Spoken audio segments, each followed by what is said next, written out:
When you hear the name Cleopatra, what comes to mind? A stunning Egyptian queen, a tragic romance. The truth is, Cleopatra's story is far more complex and fascinating than the myths. Let's travel back in time to uncover the real history of the last pharaoh of Egypt, born in 69 BC. Cleopatra VII was not actually Egyptian by blood. She was a member of the Ptolemaic dynasty, a Greek family that had ruled Egypt for nearly 300 years after the death of Alexander the Great.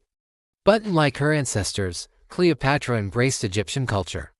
She was the first in her family to learn the Egyptian language, and she presented herself as a reincarnation of the goddess Isis. This smart move helped her win the loyalty and love of her people. Now, let's talk politics. Cleopatra was a brilliant strategist and a skilled diplomat. She ascended to the throne at just 18, sharing power with her younger brother. But this arrangement didn't last. A power struggle erupted, forcing Cleopatra to flee. This is where Rome enters the picture. She famously aligned herself with Julius Caesar, the most powerful man in Rome. This wasn't just a romance, it was a strategic alliance. With Caesar's military might, she regained her throne and secured Egypt's independence.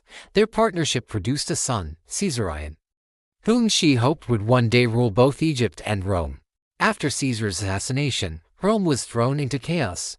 Cleopatra then formed another legendary alliance, this time with Mark Antony, one of Caesar's successors. Their relationship was a mix of genuine affection and political necessity.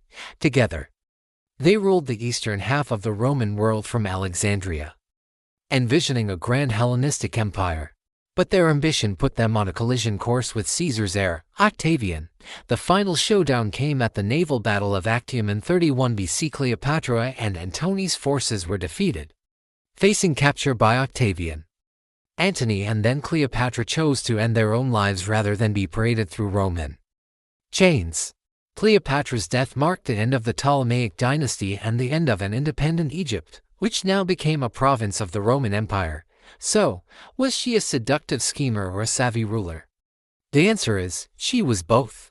Cleopatra was a highly intelligent, multilingual, and politically astute leader who used every tool at her disposal, including her charm and her relationships, to protect her kingdom in a world dominated by men and the rising power of Rome.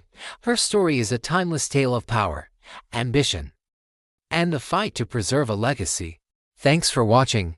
If you enjoyed this journey into the past, don't forget to like, share, and subscribe for more historical deep dives.